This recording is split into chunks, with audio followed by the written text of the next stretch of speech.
Let me walk you through an actual case that I designed so you can see how it works when the proper strategy is customized to a particular situation. Now, this is the case of Michael Turner. Michael is 58 years old. He's a business owner, and like a lot of successful professionals, most of his wealth was sitting in qualified money. Those are usually retirement accounts that come with taxes, penalties, and rules like keeping you away from it because you're not of age. These accounts include 401k, 403b, IRAs. Now, Michael had $700,000 in qualified funds. So what's the problem? He couldn't access that money without any penalties because he wasn't 59 and a half years old. So the strategy actually didn't start with how do we grow money. Michael knew that within 10 years he was going to start planning for retirement. So the game wasn't to accumulate more, it was actually to preserve money and make sure that his money didn't die off before he did. So he wanted to create lifelong income. So he came to me actually with a smarter question. JM, how do we minimize taxes without disrupting my lifestyle, and how much is it going to cost me? So part one of the strategy is the annuity play. Because Michael was 58 years old, we designed a plan where he would wait 2 years and then begin withdrawing $70,000 a year over 10 years. That's obviously after he cleared the 59-and-a-half-year-old threshold. So after those 10 years, he withdraws the entire $700,000. And even though there are at least 4 years that are down where interest is not credited whatsoever, interest accrual is still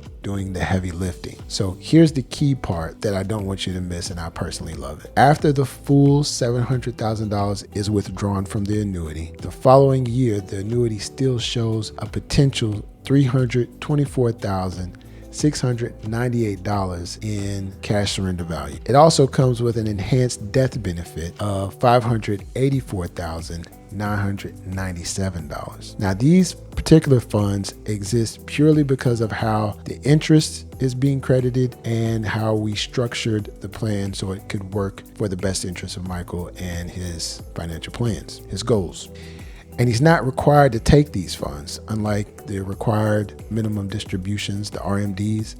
He could allow them to continue to accumulate and accumulate. Now, the enhanced death benefit would eventually max out at $669,822. So let's go into part two of this strategy, which is the 7702 play. And this is where I feel like the strategy really gets good. And this is how we see money being leveraged for more capital gains, even though the play is preservation. So Michael also had $50,000 in his savings. We used that to design an IUL, Index Universal Life Insurance Policy, using IRS tax code 7702. That gives him liquidity within the first 2 years before the annuity withdrawals even begin. All right. Now, why does this matter?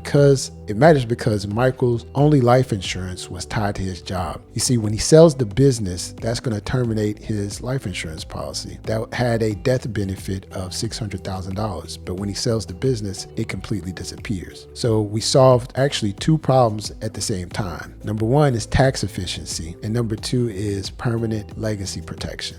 And now we move into part three of the strategy, which is the turning taxes into money play. Okay. So once Michael withdrawing the $70,000 per year from the annuity, we immediately redirect those funds into the IUL. This is the 7702 account. All right. Now, at the same time, he begins accessing $21,000 a year from the IUL. Now, this is to cover the tax liability that was created by those qualified funds, whether it's, in his case, it was an IRA, but it could have been a 401k or a 403b. All right. Think about it for a second. The 7702 strategy is now doing a lot more heavy lifting for Michael. Number one, it's funding his tax bill because the interest that's accruing is paying for those taxes. He's protecting the original $700,000, meaning it's not being diminished whatsoever. He's continuing to accumulate more cash value, and now he's growing a permanent death benefit. And his starting death benefit actually started at $647,485. So now we look at the last part of this strategy is where it lands after 10 years of being at play. So after 10 years of addressing the tax strategy, which was Michael's initial concern, the IUL now shows a potential $683,713 in cash surrender value. That means that his money has now made an additional $600, almost $700,000. All right. In addition to that, he has now $1,256,335 in death benefit. That more than doubles what he had when he was with his job.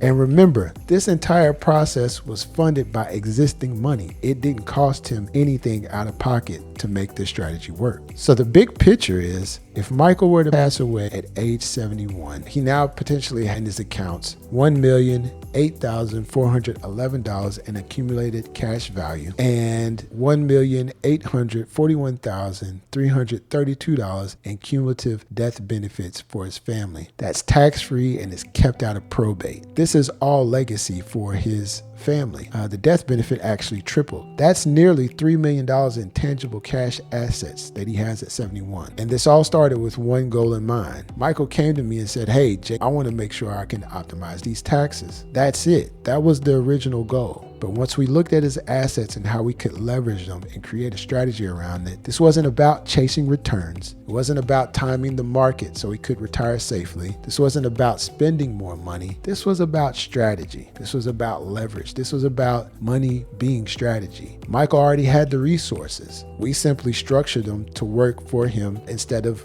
working against him. This was all leverage. This was money being strategy. This is why money is strategy. So if you want to understand how to do this with your own assets without any guessing, without any hype, or without unnecessary risk, that's exactly what I show you how to do for yourself. Register for the webinar so you can apply similar strategies to your finances. The link is right here. I'm waiting to see how we can design similar strategies for you. And it's not that you could do them for yourself, but so that you could better understand how your money is working. That's real empowerment, and that's what I call real financial literacy.